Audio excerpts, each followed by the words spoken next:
ઉપર પડી રહી છે ગ્લોબલ વોર્મિંગની અસર। હવામાન નિષ્ણાત ડોક્ટર ચિરાગ શાહનું અનુમાન કોલ્ડ વેવ ન આવવાનું કારણ વેસ્ટર્ન ડિસ્ટર્બન્સ છે।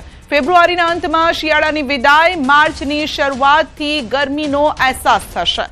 એપ્રિલથી 15 મેની વચ્ચે હીટ વેવની અસર રહેશે। 15 થી 30 મે દરમિયાન વાવાઝોડાની પણ શક્યતા છે। અરબી સમુદ્રમાં 1 થી 2 નાના મોટા વાવાઝોડાની શક્યતા છે। ઉનાળામાં ગરમી અને વારંવાર વાતાવરણમાં પલટો પણ જોવા મળશે।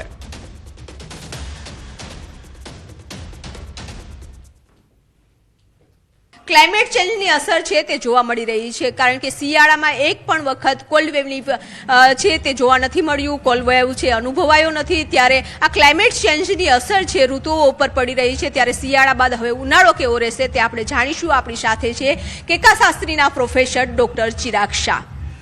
ચિરાગભાઈ, આપનું સ્વાગત છે। ચિરાગભાઈ, આ વખતે જોયું છે કે શિયાળામાં જે કોલ્ડ વેવની ફ્રીક્વન્સી હોય છે તે ઘટી ગઈ છે, એનું કારણ શું? દર વર્ષ પ્રમાણે આપણે જોવા જઈએ તો કે આ વખતે ફર્સ્ટ ટાઈમ એવું થયું છે કે કોલ્ડ વેવની જે ફ્રીક્વન્સી છે, લગભગ કોલ્ડ વેવ આવ્યો જ નથી એવું સમજીએ આપણે। એની પાછળનું મેઇન મૂળ કારણ એક જ છે કે ક્લાઇમેટ ચેન્જની જે પેટર્ન ચેન્જ થઈ રહી હતી, એ પેટર્નમાં અમારા જેવા હવામાન શાસ્ત્રીને જેટલા બી વૈજ્ઞાનિકો છે હવામાન, એ લોકોને એવું હતું કે આપણે અત્યારે લા નીનાના ફેઝમાં પસાર થઈ રહ્યા છે, તો બહુ સારો શિયાળો આપણને જોવા મળશે લગભગ આખું ફેબ્રુઆરી, એટલે કે કમ્પ્લીટ ફેબ્રુઆરી સુધી ઠંડી રહેશે, કે આપણે સ્વેટર અને જેકેટ પહેરવાની આપણને યોજના એવી અમે વિચારી હતી, કલ્પના કરી હતી। બટ એની સામે આજે આપણને કોલ્ડ વેવ પણ જોવા નથી મળ્યો, એટલી ઠંડી બી નથી, ઠંડી પડી છે પણ એવી જે ઠંડી પડવી જોઈએ છે નહીં એ નથી પડી। એનું પાછળનું મૂળ કારણ એક જ છે કે જે આપણા વેસ્ટર્ન ડિસ્ટર્બન્સ, જે પશ્ચિમના જે આપણા જે વેપારી પવનો છે, એ પવનોની અંદર જે વિક્ષેપ પડ્યા છે, એ વિક્ષેપના કારણે આખી ક્લાઇમેટની પેટર્ન ચેન્જ, આખી ડિસ્ટર્બન્સ આવી ગયું છે। જેના કારણે શું થયું છે કે અમુક જગ્યાએ ક્યાંક ને ક્યાંક નાની મોટી સિસ્ટમ સક્રિય થઈ, એ સિસ્ટમ સક્રિય થઈને ઉત્તર ભારતમાં, દક્ષિણ ભારતમાં કે પશ્ચિમ ભારતમાં, એ ત્રણેય બાજુ એની ઇફેક્ટના કારણે આપણે જે ગુજરાતની જે ભૌગોલિક સ્થિતિ છે ત્યાં આગળ જે પવનની દિશાને જે વેગ મળવો જોઈએ અને જે ઠંડીને જે ઋતુમાં જે સપોર્ટ સિસ્ટમ મળવી જોઈએ, એ સપોર્ટ સિસ્ટમ વેસ્ટર્ન ડિસ્ટર્બન્સના કારણે મળી હતી, જેના કારણે આપણને કોલ્ડ વેવની અસર આ વખતે ભારતમાં, ગુજરાતની અંદર જોવા નથી મળી। આની પાછળ આપણે જોયું કે ભારતની અંદર કાશ્મીર ને ઉત્તરાખંડ છે કે હિમાચલ જેમાં હિમવર્ષા પણ થઈ છે। દર વર્ષે હિમવર્ષા થાય છે અને લગભગ 8 થી 9 દિવસ આપણા અમદાવાદ કે ગુજરાતની અંદર આપણે ઠંડીનું મોજું જોવા મળે છે। એની પાછળ આ વખતે માત્ર 2 દિવસ જ જોવા મળ્યું છે। એની પાછળનું બી મૂળ કારણ એક જ છે કે જે ઠંડા પવનો આવા જોઈએ ગુજરાત તરફ ઉત્તરથી, એ પવનોમાં એક વિક્ષેપ પડ્યો છે, એ અવરોધ થયો છે, અને આ અવરોધની પાછળ આ ક્લાઇમેટ ચેન્જ બહુ મોટું જવાબદાર છે અને વેસ્ટર્ન ડિસ્ટર્બન્સ બહુ મોટું જવાબદાર છે। ચિરાગભાઈ, હવે ઠંડીના કેટલા દિવસો? હજુ આપણે કહી શકાય કે ઠંડી લગભગ 22-23 ફેબ્રુઆરી સુધી આપણને આ જે અત્યારનું જે ટેમ્પરેચર છે, એટલે લગભગ રાત્રિનું આપણે ટેમ્પરેચર કહીએ 18-19, આપણને 22-23 ફેબ્રુઆરી સુધી જોવા મળે।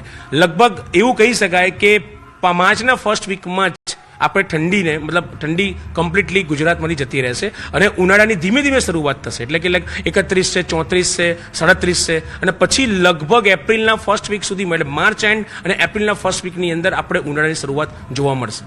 તો ઉનાળો કેવો રહેશે? કારણ કે એક પણ વખત આપણે કોલ્ડ વેવની ફ્રીક્વન્સી ગાયબ જ થઈ ગઈ છે, તો હવે લાગે છે કે હીટ વેવની ફ્રીક્વન્સી વધી જશે? જરૂર છે, બહુ સરસ પ્રશ્ન છે કે ડેફિનેટલી આ વખતે જે ઠંડી નથી પડી, જો ઠંડી પડી હોય તો આપણે એવું કહી શકાય કે જે ભૌગોલિક દ્રષ્ટિ પ્રમાણે, કે જે જમીનનું તાપમાન છે કે હવામાનનું બંધારણ છે, એ બંધારણમાં ઠંડીના લીધે થોડુંક ઉનાળામાં આપણને રાહત મળતી હોય, પણ આ વખતે કોલ્ડ વેવ નથી જોયું, ઠંડીનું ટેમ્પરેચર આપણને નથી જોવા મળ્યું, એટલે આ વખતે હીટ વેવ તો ડેફિનેટલી આવવાનો છે। એની સાથે સાથે હું આ મીડિયાના માધ્યમ દ્વારા એ પણ કહીશ કે આ વખતે મિડલ ઓફ મે અને એન્ડ ઓફ મેમાં બી 1-2 નાના મોટા વાવાઝોડા થવાની સંભાવના પૂરેપૂરી છે। હું એના માટે કહી રહ્યો છું કે આ વખતે જે ચોમાસાની અંદર અને જે આપણે શિયાળાની અંદર જે વેસ્ટર્ન ડિસ્ટર્બન્સ આપણા ભારતની ઉપર અસર કર્યા છે, એ ડેફિનેટલી વેસ્ટર્ન ડિસ્ટર્બન્સ આપણને ઉનાળામાં બી નડશે અને જેના કારણે વાવાઝોડાની અસર રહેશે। એટલે એવું કહેવાશે ઉનાળો આવશે ખરો, ઉનાળો પાછું ઉનાળામાં બી વિક્ષેપ આવશે, પાછું વાવાઝોડાની સ્થિતિ આવશે, એટલે પાછું 8-10 દિવસ આપણે વરસાદનું વાતાવરણ, હવાની ગતિ વધી જશે, થોડુંક ઠંડુ થઈ જશે, એટલે ઉનાળો બી પ્રોપર જે આમ ધગધગતો ઉનાળો છે એ પ્રોપર જોવા નહીં મળે। એમાં બી જે લાસ્ટ યરમાં આપણે જોયું આવે જાય, એટલે એમાં બી વિક્ષેપ જોવા મળશે, કારણ કે વેસ્ટર્ન ડિસ્ટર્બન્સ અત્યારે બહુ ખરાબ રીતના બગડી રહ્યું છે। ગ્લોબલ વોર્મિંગના કારણે ક્લાઇમેટ ચેન્જ એટલું ખરાબ અસર થઈ રહ્યું છે, જેના કારણે આપણા ગુજરાત અને ભારત જેવા દેશની અંદર પણ ફોરેન જેવી સિસ્ટમ થઈ ગઈ છે, ગમે ત્યારે વરસાદ, ગમે ત્યારે ઠંડી ને ગમે ત્યારે ઉનાળો। સાયક્લોન સક્રિય થવાની વાત કરી છે, કયા સમુદ્રમાં થશે? અરબી સમુદ્રમાં ડેફિનેટલી હું દર વર્ષે કહી રહ્યો છું કે છેલ્લા 2017થી જ્યારે આપણે અલ નીનોમાં હતા અને હવે લા નીનામાં છીએ, 2017થી ગુજરાત એક એવું ભૌગોલિક સ્ટ્રક્ચર છે કે જેના 1400 કિલોમીટર દરિયાકાંઠો છે અને નીચેની બાજુ આરબ સમુદ્ર છે. તો એ આરબ સમુદ્રની અંદર જે બી આવે, જે વિક્ષેપ આવે છે, વેસ્ટર્ન ડિસ્ટર્બન્સ આવે છે, એના કારણે એની અંદર બી એક સિસ્ટમ સક્રિય થાય છે. સિસ્ટમ પછી સાયક્લોનિકમાં, સુપર સાયક્લોનિકમાં કન્વર્ટ થાય છે. એટલે આ વર્ષે એ જે બી વાવાઝોડા આવવાના છે, આ વખતે પણ અરબી સમુદ્રમાંથી 1 થી 2 વાવાઝોડા આવશે જ એવી 100% કે જે રીતના અમે સિઝન જોઈ રહ્યા છીએ, જે રીતના અમે વાતાવરણના બદલાવ જોઈ રહ્યા છીએ, એના પરથી હું તમને કહી રહ્યું છું કે ડેફિનેટલી આ વખતે વાવાઝોડાની અસર પણ આપણને જોવા મળશે અને ઉનાળામાં ગરમી પણ અતિશય જોવા મળશે, હીટ વેવની બી અસર જોવા મળશે. તો આ હતા ચિરાગ શાહ અને તેઓનું અનુમાન છે કે ઉનાળો પણ આકરો રહેશે અને તેમાં પણ વારંવાર વાતાવરણમાં ફેરફાર છે તે જોવા મળશે. કેમેરામેન ખેંગાર રાઠોડ સાથે વી પટેલ, ન્યૂઝ 18 ગુજરાતી, અમદાવાદ. ભાવનગર પોલીસમાં ફરજ બજાવતા અને હાલ સસ્પેન્ડેડ મહિલા પોલીસ કર્મીએ સુસાઇડનો પ્રયાસ કર્યો. ઝેરી દવા પીએ આપઘાતનો પ્રયાસ કર્યો. બોટાદની ખાનગી હોસ્પિટલમાં આઈસીયુમાં હાલ સારવાર હેઠળ છે. સસ્પેન્ડેડ મહિલા પોલીસ કર્મીના ભાઈએ ભાવનગરના ડીવાયએસપી રીમાબા ઝાલા પર ત્રાસ આપવાનો આરોપ લગાવ્યો છે. છેલ્લા 3 મહિનાથી હેરાન કરતા હોવાનો પણ આક્ષેપ કર્યો છે અને ખોટી ફરિયાદ કરી બદનામ કરતા હોવાથી આ પગલું ભર્યું હોવાનું જણાવ્યું છે. રીમાબા ઝાલા સહિત તમામ વિરુદ્ધ કાયદાકીય કાર્યવાહી અને યોગ્ય તપાસ થાય તેવી પરિવારની માંગ છે.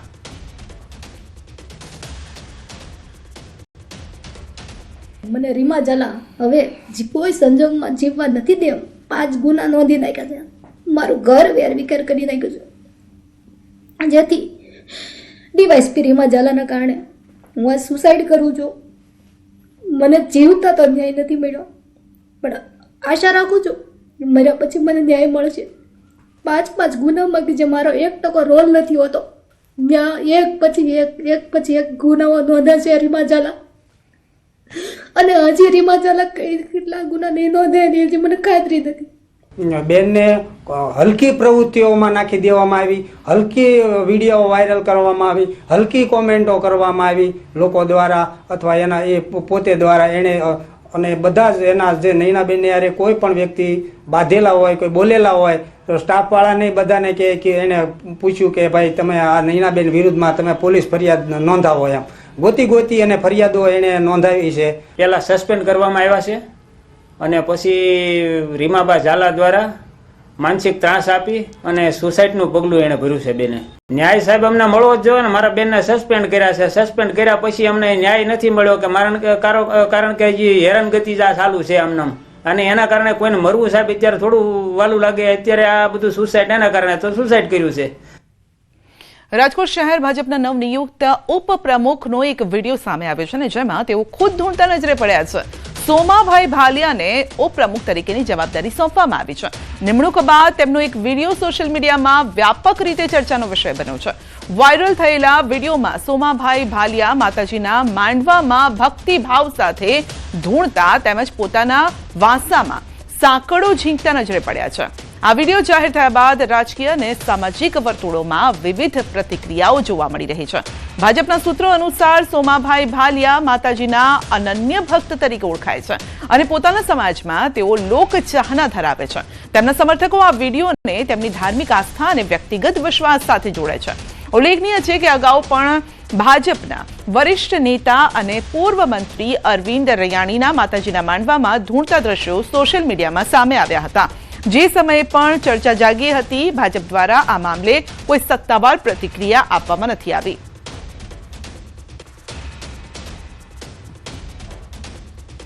ન્યૂઝ 18 ગુજરાતીએ પણ તેમનો સંપર્ક કરવાનો પ્રયત્ન કર્યો, પરંતુ કોઈ પણ પ્રતિક્રિયા સામેથી નથી આવી. તો એક તરફ ધાર્મિક ભાવના, બીજી તરફ લોકો અંધશ્રદ્ધા રૂપે પણ જોઈ રહ્યા છે. ત્યારે વિજ્ઞાન જાથા અંગે શું કહી રહ્યું છે તે સાંભળીએ. જાહેરની અંદર ધૂણે છે અને સાંકળ મારે છે, આવા દ્રશ્યો છે તે આપણને 5મી સદીમાં લઈ જવાનો નિમ્ન પ્રયાસ છે. ભાજપ, કોંગ્રેસ કે આપ કે કોઈ પણ રાજકીય પક્ષ હોય, વા ધૂણતા હોય તેવા વ્યક્તિને હોદ્દો આપતા પહેલા વિચારવું જોઈએ. અને વિજ્ઞાન જાથા છે આ ધૂણવાની પ્રક્રિયાને વિજ્ઞાન જાથા વખોડે છે અને નિંદા કરે છે.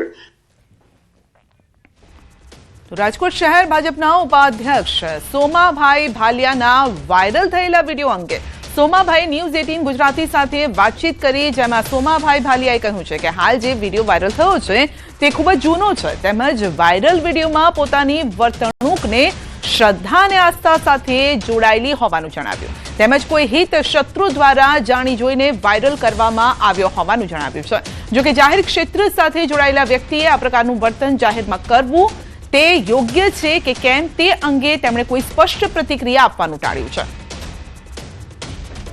જૂનો વિરોધી મૂકવો હોય માતાજીનો માંડવો હતો એના શ્રદ્ધાના વિશ્વા માટે અમે કેટલા વર્ષ જૂનો છે આ વિડીયો? કાંઈ જોડતા નથી આપણે ભૂવાત નથી એટલે અંદાજિત કેટલા સરકારના વિશ્વામાં આપણે મોજ કરી માતાજીનો માંડવો।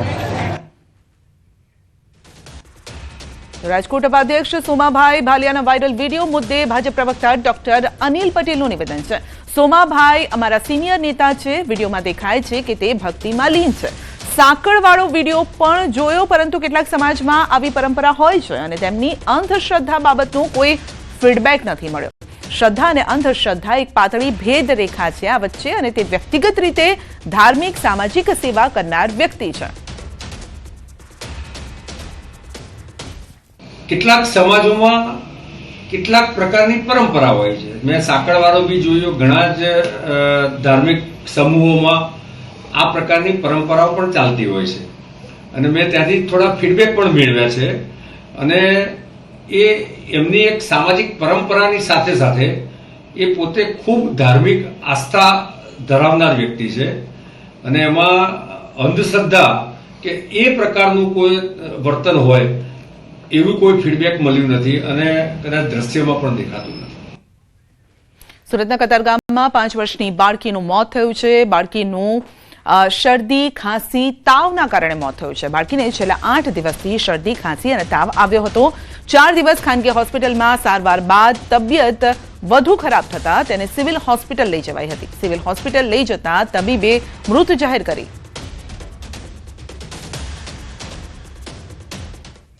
तीन दिन वहाँ एडमिट रखा मैंने, और सर बोल रहे हैं कि उसका बहुत गंभीर तकलीफ है, जोखम जैसा काम है बहुत। उसमें एम्बुलेंस में लेके आए हम, पूरा वो नाक में वो सब डाल के, फिर एम्बुलेंस आया, नीचे उतारा, उन्होंने डॉक्टर के अंदर वो एमरजेंसी में लेके गए, तो उसने डॉक्टर लेने को मत की घोषित करा हुआ कि काम कैसे हो गए। બાણવડ તાલુકાના સણખલા ગામે પતિ અને પત્ની વચ્ચે ખેતરમાં પાણી વાળવાના કામને લઈને ઝઘડો થયો, જે હત્યાના મામલામાં ફેરવાયો છે। આવેશમાં પતિ નંદરામ ગરવાલે પોતાની પત્ની રેખાબેન પર લોખંડના પાવડાથી ઘા ઝીંકી દીધા।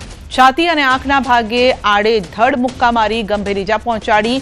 પ્રાથમિક વિગતો મુજબ પતિએ ગળું દબાવીને પણ પત્નીને મોતને ઘાટ ઉતાર્યા હોવાની શક્યતા છે। ઘટનાની જાણ થતાં પોલીસ ત્યાં પહોંચી આરોપીને ઝડપી લીધો છે। આરોપી સામે ગુનો નોંધીને તપાસ હાથ ધરી છે।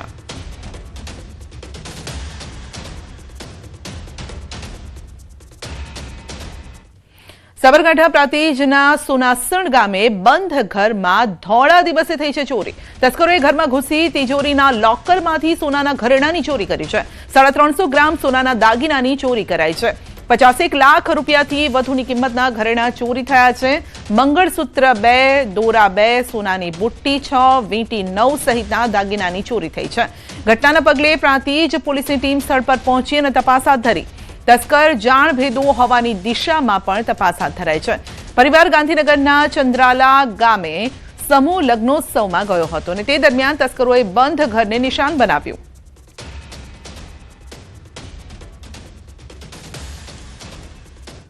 સુરતના પાંડેસરા વિસ્તારમાં ફરી એકવાર ચોરીની ઘટના નોંધાઈ છે। મોબાઈલ દુકાનમાં ગ્રાહક બનીને આવેલા એક વ્યક્તિએ આઈફોન ચોરી કરી લીધો। સમગ્ર ઘટના દુકાનમાં લાગેલા સીસીટીવી કેમેરામાં કેદ થઈ, જેમાં આરોપી સ્પષ્ટ નજરે પડે છે। દુકાન માલિકે પાંડેસરા પોલીસ સ્ટેશનમાં ફરિયાદ નોંધાવી છે, અને પોલીસે સીસીટીવી ફૂટેજના આધારે આરોપીની શોધખોળ પણ શરૂ કરી છે। વિસ્તારમાં વધતી ચોરીની ઘટનાઓના કારણે સ્થાનિક વેપારીઓમાં ભયનો માહોલ છે।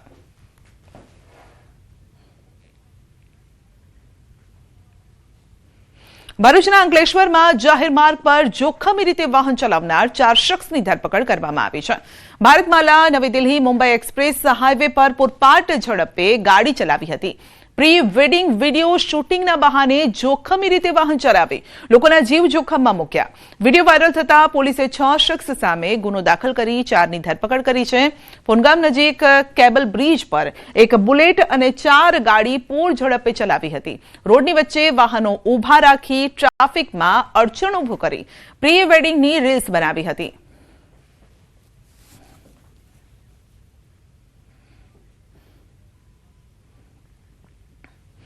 વલસાડ જિલ્લામાંથી ફરી એક વખત લાખો રૂપિયાના વિદેશી દારૂ ભરેલો ટેમ્પો ઝડપાયો છે. વલસાડ રૂરલ પોલીસને મળેલી બાતમીના આધારે વલસાડ નજીકથી પસાર થતા અમદાવાદ મુંબઈ નેશનલ હાઈવે પર વોચ ગોઠવવામાં આવી હતી અને આ દરમિયાન પૂર ઝડપે પસાર થતા એક શંકાસ્પદ ટેમ્પોનો પીછો કરતા ટેમ્પો ચાલકે ટેમ્પોને પૂર ઝડપે ભગાવ્યો હતો. જોકે નેશનલ હાઈવે પર સરોથી નજીક પહોંચતા ટેમ્પો ચાલક ટેમ્પો મૂકીને ફરાર થઈ ગયો હતો. પોલીસે તપાસ કરતા ટેમ્પોમાં પૂંઠાના ખાલી બોક્સ ભરેલા હતા, પરંતુ ખાલી બોક્સ હટાવી અને અંદર તપાસ કરી તો મોટી માત્રામાં વિદેશી દારૂનો જથ્થો ભરેલો જોવા મળ્યો છે. અને આથી પોલીસે ટેમ્પોને પોલીસ સ્ટેશન લઈ જઈ તપાસ કરતા અંદરથી અંદાજે 11,40,000 થી વધુની કિંમતના 1250 લીટરથી વધુનો વિદેશી દારૂનો જથ્થો મળી આવ્યો છે.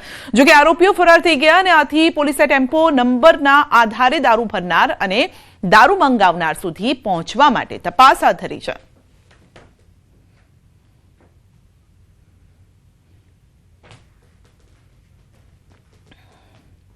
ખેડૂતો માટે સારા સમાચાર. ચણા અને રાઈની ટેકાના ભાવે ખરીદી કરશે. 13 ફેબ્રુઆરીથી 5 માર્ચ સુધી કરાવી શકાશે નોંધણી. ગ્રામ કેન્દ્રો ખાતેથી ઓનલાઈન નોંધણી કરાવી શકાશે. તો ખેડૂતો માટે સારા સમાચાર. ચણા અને રાઈની ટેકાના ભાવે ખરીદી કરવામાં આવશે. રાજ્યના ખેડૂતોને તેમની ઉપજના પોષણક્ષમ ભાવ સાથે આર્થિક રક્ષણ પણ મળી રહે તે માટે મુખ્યમંત્રી ભૂપેન્દ્રભાઈ પટેલના માર્ગદર્શન હેઠળ સરકાર વર્ષ 2026-27 માટે ચણા અને રાઈની ટેકાના ભાવે ખરીદી કરવાનું આયોજન કર્યું છે. તો પાકની ટેકાના ભાવે ખરીદી કરવા માટે રાજ્યના તમામ જિલ્લાના ખેડૂતોએ 13 ફેબ્રુઆરીથી 5 માર્ચ 2026 દરમિયાન ગ્રામ્ય કક્ષાએ ગ્રામ કેન્દ્રો ખાતેથી આધાર ઓથેન્ટિકેશન દ્વારા સમૃદ્ધિ પોર્ટલ પર નોંધણી કરાવવાની રહેશે. VCE દ્વારા આ નોંધણી વિનામૂલ્યે કરવામાં આવશે, જેથી ખેડૂતોએ નોંધણી માટે એક પણ રૂપિયો ચૂકવવાનો રહેશે નહીં. ચણાની 1175 રૂપિયા પ્રતિમણના ભાવે ખરીદી થશે. રાઈની 1249 પ્રતિમણના ભાવે ખરીદી થશે.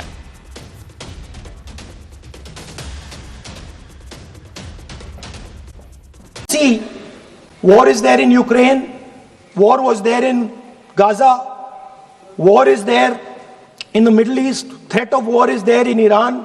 We had Operation Sindoor. So we are moving into a world of instability. The dollar is being challenged. The central game, as my friends on the other side understand, is the dollar is being challenged. US supremacy is being challenged. We are moving from a world of one superpower to some new world that really we can't predict. Maybe 2 superpowers, maybe multiple powers. And it's an unstable world. And that is what you have said in your economic survey, and I agree with it, 100%. At the center of this fight is the concept of AI. Everybody says that we are moving into the era of AI. And I'd like to warn the government that AI is going to have many, many consequences. One consequence of AI is going to be that something that we relied on, the Congress Party and the UPA built, the entire Indian IT industry, companies like Infosys, companies that are at the forefront of information technology are going to struggle. They're going to be challenged. The idea of becoming a software engineer, which is a very popular idea in India, going to be challenged. Lots of our software engineers are going to be replaced by AI. So why I'm saying this is we're moving into a turbulent world, dangerous world. Now, when you move into a dangerous world, what is the first thing that you have to understand? The first thing you have to understand is what are your strengths as a person and as a nation. So I'd like to say to the House here what I think are the strengths of our great country. And I would say that the central strength is our people. 1.4 billion people, brilliant, energetic, dynamic, who can challenge anybody in the world. Biggest strength. But it's not only the people. Because in the 21st century, a very interesting thing has happened. People create data. So we have the biggest data pool on the planet. 1.4 billion people means massive amount of data is being generated in India, and data is wealth. Everybody talks about AI. But talking about AI is like talking about the internal combustion engine without talking about petrol. The petrol for AI is data. So let me repeat that. The petrol for AI is data. Meaning if you have AI and you don't have data, you have nothing. If you have AI and you don't have data, you have nothing. Now, which are the two biggest pools of data on the planet? The Indian pool of data and the Chinese pool of data. They also have 1.4 billion people. We have bigger population than them. We allow more freedom. We allow our people to do more dynamic things. So we have, in fact, more interesting data. What's the second strength? The second strength, and what do you need in difficult times? You need food. Who produces our food? Our kisans produce our food. Our laborers produce our food. This is what gives us strength. This is what allows that data to be produced. This is what allows that brilliance to be generated. And we fought for food security. Food is abundant today. So that's the second thing. And the third thing, what do you need to run a modern country? You need energy. You need fuel. You need petrol. So these are the three things that need to be protected in turbulent times. Our people and our data, our food supply, the ability to produce food, and our energy.